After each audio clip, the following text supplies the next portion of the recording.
ఇది సరే case వీలేదో పెట్టిరియాలి, FIR పెట్టిండ్రు. ఫార్ములా ఈవోలు కూడా ఏం చేసినారు తెలుసా, ఇక వాళ్ళు కూడా కేసు వేసినారు. ఎందుకంటే ఒరిజినల్ అగ్రిమెంట్లో ఏముంది, ఏం డిస్ప్యూట్ వచ్చినా ఆర్బిట్రేషన్ కోవాలని ఉంది.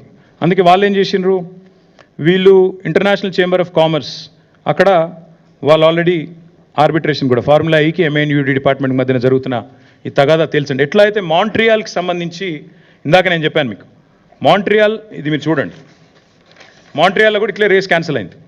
క్యాన్సిల్ అయినాక మరి ఫార్ములా ఈ వాళ్ళతో లిటిగేషన్కి పోయినరు. ఆఖరికి $3 million లిటిగేషన్ సెటిల్ అయింది.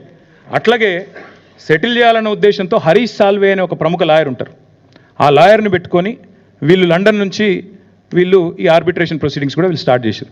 ఇది ఏది చెప్తలేదు ప్రభుత్వం.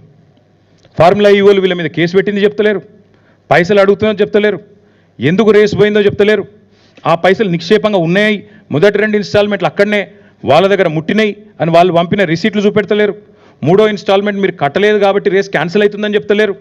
ఆఖరికి ఎఫ్ఎంఎస్సిఐ దగ్గర వచ్చిన పైసలు, వాపసు వచ్చిన పైసలు అవి తీసుకుంటందుకు కూడా వీళ్ళు ముందుకు వస్తలేరు.